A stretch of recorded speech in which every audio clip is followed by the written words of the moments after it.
हरे राम राम राम हरे हरे, हरे कृष्ण कृष्ण कृष्ण हरे हरे, हरे राम राम राम हरे हरे, हरे कृष्ण कृष्ण कृष्ण हरे हरे। सियावर रामचंद्र की जय, पवन सूत हनुमान की जय, उमापति महादेव की जय। जय जय श्री राधे श्याम। पिछले भाग में हमने राजा नाभि का चरित्र यह कथा सुनी। इस भाग में हम ऋषभ देव जी का राज्य शासन यह कथा अपने हरि उद्योग इस चैनल के माध्यम से सुनेंगे। तो आइए कथा में प्रवेश करते हैं। श्री गणेशाय नमः, श्री सरस्वती नमः, श्री सांब सदा शिवाय नमः, ओम परमात्मने नमः, ओम सभी देवी देवताय नमः, ओम वासुदेव सुतं देवं कंस चाणूरमर्दनं देवकी परमानंदं कृष्णं वंदे जगद्गुरुन्। करारविंदे पदारविंदं मुखारविंदे विनिवेशयातं वटस्य पत्रस्य पुटे शयानं बालं मुकुन्दं मनसा स्मरामि। ओम हरि ओम, हरि ओम। श्री सुखदेव जी कहते हैं, राजन, नाभि नंदन के अंग जन्म से ही भगवान विष्णु के वज्र अंकुश आदि चिन्हों से युक्त थे। समता, शांति, वैराग्य और ऐश्वर्य आदि महा विभूतियों के कारण उनका प्रभाव दिनों दिन बढ़ता जाता था। यह देखकर मंत्री आदि प्रकृति वर्ग, प्रजा, ब्राह्मण और देवताओं की यह उत्कट अभिलाषा होने लगी कि ही पृथ्वी का शासन करे। उनके सुंदर और सुडोल शरीर, विपुल कीर्ति, तेज, बल, ऐश्वर्य, यश, पराक्रम और शूरवीरता आदि गुणों के कारण महाराज नाभि ने उनका नाम ऋषभ मतलब श्रेष्ठ रखा। एक बार भगवान इंद्र ने ईर्ष्यावश उनके राज्य में वर्षा नहीं की। तब योगेश्वर भगवान ऋषभ ने इंद्र की मूर्खता पर हंसते हुए अपने योग माया के प्रभाव से अपने वर्ष अजना भूखंड में खूब जल बरसाया। महाराज नाभि अपनी इच्छा के अनुसार श्रेष्ठ पुत्र पाकर अत्यंत आनंद मग्न हो गए थे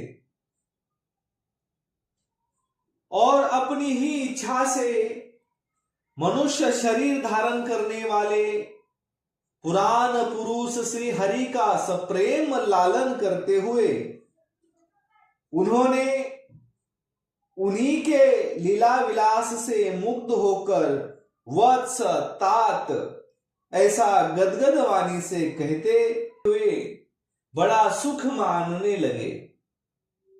जब उन्होंने देखा कि मंत्रिमंडल, नागरिक और राष्ट्र की जनता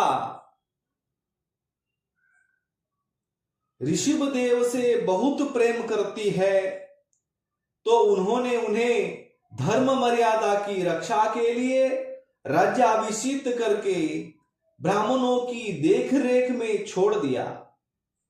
आप अपनी पत्नी मेरु देवी के सहित बद्रिक आश्रम को चले गए।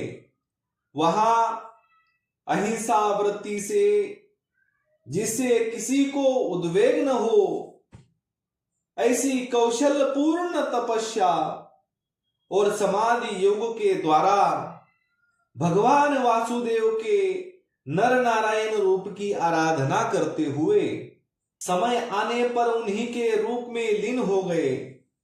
पांडुनंदन राजा नाभि के विषय में यह लोकोक्ति प्रसिद्ध है। राजर्षि नाभि के उदार कर्मों का आचरण दूसरा कौन पुरुष कर सकता है? जिनके शुद्ध कर्मों से संतुष्ट होकर साक्षात श्रीहरि उनके पुत्र हो गए थे। महाराज नाभि के समान ब्राह्मण भक्त भी कौन हो सकता है? जिनकी दक्षिणादि से संतुष्ट हुए ब्राह्मणों ने अपने मंत्र बल से उन्हें यज्ञशाला में साक्षात श्री विष्णु भगवान के दर्शन करा दिए।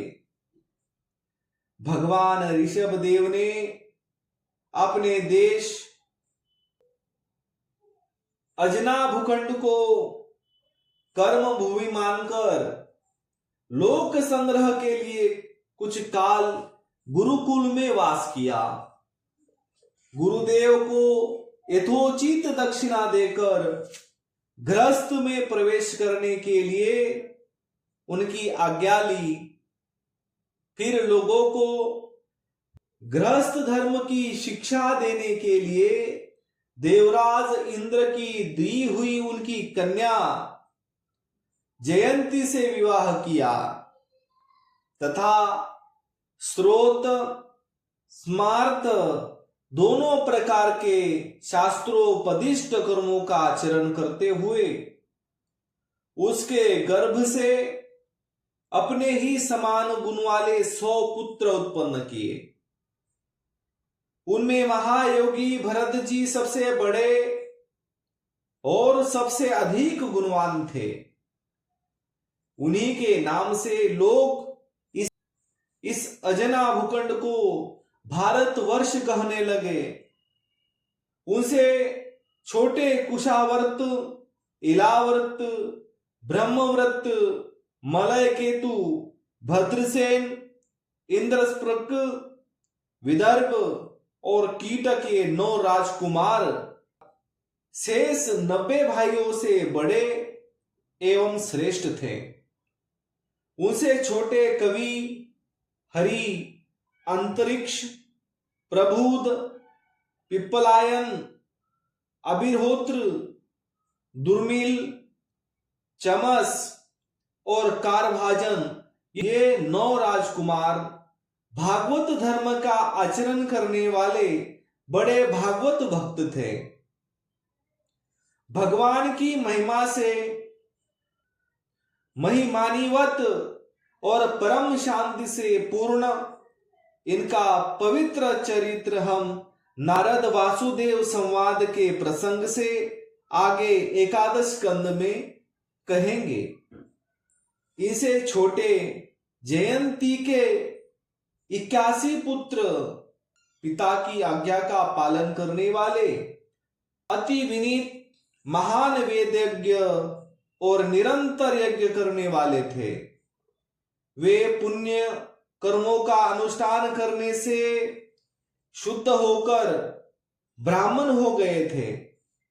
भगवान ऋषभदेव यद्यपि परम स्वतंत्र होने के कारण स्वयं सर्वदा ही सब प्रकार की अनर्थ परंपराओं से रहित केवल आनंदानुभवा स्वरूप और साक्षात ईश्वर ही थे, तो भी अज्ञानियों के समान कर्म करते हुए उन्होंने काल के अनुसार प्राप्त धर्म का आचरण करके उसका तत्व न जानने वाले लोगों को उसकी शिक्षा दी।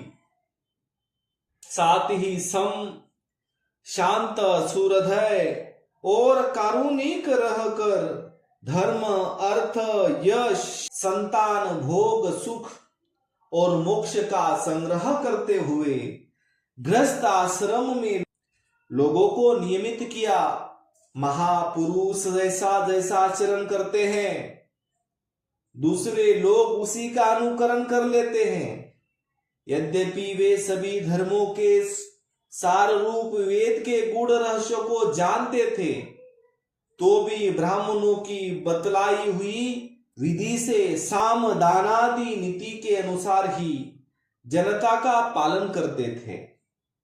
उन्होंने शास्त्र और ब्राह्मणों के उपदेशानुसार भिन्न भिन्न देवताओं के उद्देश्य से द्रव्य, देश, काल, आयु, श्रद्धा और ऋत्विज आदि से सुसंपन्न सभी प्रकार के 100 यज्ञ किए।